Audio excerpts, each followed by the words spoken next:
ನಮಸ್ತೆ, ಪ್ರಜಾಮಾರ್ಗ ನ್ಯೂಸ್ಗೆ ಸ್ವಾಗತ. ನಾನು ಪ್ರಕೃತಿ ಪ್ರಭಾಕರ್. ಬನ್ನಿ ಇವತ್ತಿನ ಟಾಪ್ ನ್ಯೂಸ್ ಏನಿದೆ ನೋಡೋಣ.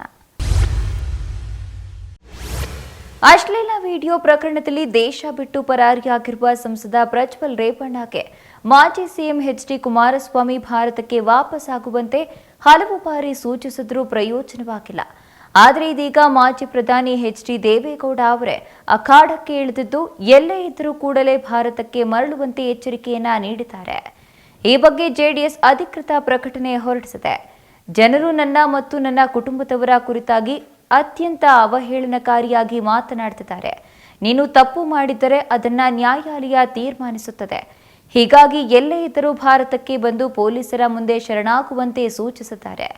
ಒಂದು ವೇಳೆ ಈಗಲೂ ನೀನು ಬಾರದಿದ್ದರೆ ನಿನ್ನನ್ನ ನಮ್ಮ ಕುಟುಂಬದಿಂದಲೇ ಹೊರಗಿಡಬೇಕಾಗುತ್ತದೆ ಎಂದು ಎಚ್ಚರಿಕೆಯನ್ನ ನೀಡಿದ್ದಾರೆ. ಹಾಸನ ಜೆಡಿಎಸ್ ಸಂಸದ ಪ್ರಜ್ವಲ್ ರೇವಣ್ಣ ವಿರುದ್ಧದ ಅಶ್ಲೀಲ ವಿಡಿಯೋ ಮತ್ತು ಲೈಂಗಿಕ ದೌರ್ಜನ್ಯ ಆರೋಪ ಪ್ರಕರಣ ಬಗೆದಷ್ಟು ಹೊರಬರುತ್ತಿದೆ. ಪ್ರಕರಣ ಸಂಬಂಧ ಸಂತ್ರಸ್ತೆಯರು ದೂರು ನೀಡಲು ಎಸ್ಐಟಿ ಆರಂಭಿಸಿದ್ದು, ಸಹಾಯವಾಣಿಗೆ ಈವರೆಗೆ 30ಕ್ಕೂ ಹೆಚ್ಚು ಕರೆಗಳು ಬಂದಿವೆ ಎಂಬುದು ತಿಳಿದುಬಂದಿದೆ. ದೌರ್ಜನ್ಯ ಸಂಬಂಧ 30 ಕರೆ ಬಂದಿದೆ ಎಂದು ಎಸ್ಐಟಿ ಮಾಹಿತಿ ನೀಡಿದೆ. ಆದರೆ ಇದುವರೆಗೂ ಸಂತ್ರಸ್ತ ಮಹಿಳೆಯರು ದೂರು ನೀಡಿಲ್ಲ. ಹೀಗಾಗಿ ಹೆಲ್ಪ್ ಲೈನ್ ಸಂಪರ್ಕಿಸಿ ಮಾಹಿತಿ ನೀಡುವಂತೆ ಮತ್ತೊಮ್ಮೆ ಎಸ್ಐಟಿ ಮನವಿ ಮಾಡಿದೆ. 6360938947 ಈ ಸಹಾಯವಾಣಿ ಸಂಖ್ಯೆಗೆ ಸಂಪರ್ಕಿಸಿ ದೂರು ನೀಡಲು ಎಸ್ಐಟಿ ಮನವಿ ಮಾಡಿದೆ. ದೂರು ನೀಡಿದರೆ ಮಾಹಿತಿ ಸಂಗ್ರಹಿಸಲು ಸಿದ್ಧರಿದ್ದೇವೆ. ಗುರುತು ಮಾಹಿತಿಯನ್ನ ಗೌಪ್ಯವಾಗಿ ಇಡಲಾಗುವುದು ಎಂದು ಎಸ್ಐಟಿ ಭರವಸೆಯನ್ನ ನೀಡಿದೆ.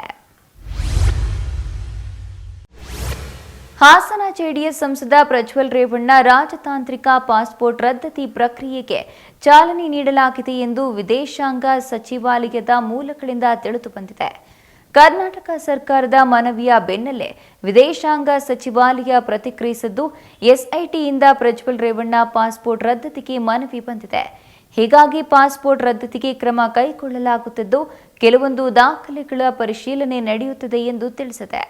ಪ್ರಜ್ವಲ್ ರೇವಣ್ಣ ರಾಜತಾಂತ್ರಿಕ ಪಾಸ್ಪೋರ್ಟ್ ರದ್ದತಿ ಕೋರಿ ನಿನ್ನೆಯಷ್ಟೇ ಮುಖ್ಯಮಂತ್ರಿ ಸಿದ್ದರಾಮಯ್ಯ ಅವರು ಪ್ರಧಾನಿ ಮೋದಿ ಅವರಿಗೆ 2ನೇ ಬಾರಿ ಪತ್ರ ಬರೆದಿದ್ರು. ಅಲ್ಲದೆ ವಿದೇಶಾಂಗ ಸಚಿವಾಲಯ ಮಧ್ಯಪ್ರವೇಶಿಸುವಂತೆಯೂ ಮನವಿ ಮಾಡಿಕೊಂಡಿದ್ರು. ಮೈಸೂರಿನ ಅರಮನೆ ಮಂಡಳಿ ಕಚೇರಿ ಮೇಲೆ ನಿನ್ನೆ ಲೋಕಾಯುಕ್ತ ದಾಳಿ ನಡೆಸಿದೆ. ಈ ವೇಳೆ ಪ್ರವೇಶ ದ್ವಾರ, ಪಾರ್ಕಿಂಗ್ ಲಾಟ್ನಲ್ಲಿ ಲೆಕ್ಕಕ್ಕೆ ಸಿಗದ 4.10 ಲಕ್ಷ ರೂಪಾಯಿ ನಗದು ಪತ್ತೆಯಾಗಿದ್ದು ವಶಕ್ಕೆ ಪಡೆಯಲಾಗಿದೆ. ಪ್ರವೇಶ ಟಿಕೆಟ್ ಹಾಗೂ ಪಾರ್ಕಿಂಗ್ನಲ್ಲಿ ಸಾಕಷ್ಟು ಅವ್ಯವಹಾರ ನಡೆಯುತ್ತಿದೆ ಎಂಬ ಬಗ್ಗೆ ದೂರು ಬಂದಿತ್ತು. ಈ ಹಿನ್ನೆಲೆ ದೂರು ಆಧರಿಸಿ ಲೋಕಾಯುಕ್ತ ಎಸ್ಪಿ ಸಚಿತ್ ನೇತೃತ್ವದಲ್ಲಿ ಕಾರ್ಯಾಚರಣೆ ನಡೆಸಿ ಅಕ್ರಮ ಹಣವನ್ನು ಜಪ್ತಿ ಮಾಡಲಾಗಿದೆ. ಇನ್ನು ಕಾರ್ಯಾಚರಣೆಯಲ್ಲಿ ಮೈಸೂರು, ಚಾಮರಾಜನಗರ, ಮಂಡ್ಯ ಹಾಗೂ ಮಡಿಕೇರಿ ಲೋಕಾಯುಕ್ತ ಡಿವೈಎಸ್ಪಿಗಳು, ಅಧಿಕಾರಿಗಳು ಮತ್ತು ಸಿಬ್ಬಂದಿಗಳು ಭಾಗಿಯಾಗಿದ್ದಾರೆ. ಹುಬ್ಬಳ್ಳಿಯ ಅಂಜಲಿ ಅಂಬಿಗೇರ್ ಕೊಲೆ ಪ್ರಕರಣದ ಆರೋಪಿ ವಿಶ್ವ ಅಲಿಯಾಸ್ ಗಿರೀಶ್ನನ್ನ ಹೆಚ್ಚಿನ ವಿಚಾರಣೆಗಾಗಿ ನ್ಯಾಯಾಲಯ 8 ದಿನಗಳ ಕಾಲ ಸಿಐಡಿ ಕಸ್ಟಡಿಗೆ ನೀಡಿದೆ.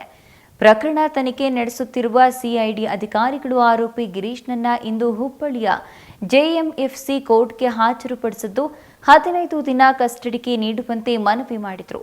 ಆದರೆ ಆರೋಪಿಯ ವಿಚಾರಣೆ ನಡೆಸಿದ ನ್ಯಾಯಮೂರ್ತಿ ನಾಗೇಶ್ ನಾಯ್ಕ್ ಅವರು 8 ದಿನ ಮಾತ್ರ ಸಿಐಡಿ ವಶಕ್ಕೆ ನೀಡಿ ಆದೇಶಿಸಿದ್ದಾರೆ. ಸಿಐಡಿ ವಿಚಾರಣೆ ವೇಳೆ ಆರೋಪಿ ವಿಶ್ವ ತಪ್ಪೊಪ್ಪಿಕೊಂಡಿದ್ದು, ಅಂಜಲಿಯನ್ನ ನನ್ನ ಜೊತೆ ಮೈಸೂರಿಗೆ ಬಾ ಎಂದು ಕರೆದೆ. ಆಕೆ ಬರಲಿಲ್ಲ, ಹೀಗಾಗಿ ಕೊಲೆ ಮಾಡಿದೆ ಎಂದು ಹೇಳಿದ್ದಾನೆ. ಇದೆಷ್ಟು ಈ ದಿನದ ಟಾಪ್ ನ್ಯೂಸ್. ವಿನೂತನ ಸುದ್ದಿಗಾಗಿ ನೋಡ್ತಾ ಇರಿ ಪ್ರಜಾಮಾರ್ಗ ನ್ಯೂಸ್. ಇದು ಜನಸಾಮಾನ್ಯರ ಧ್ವನಿ.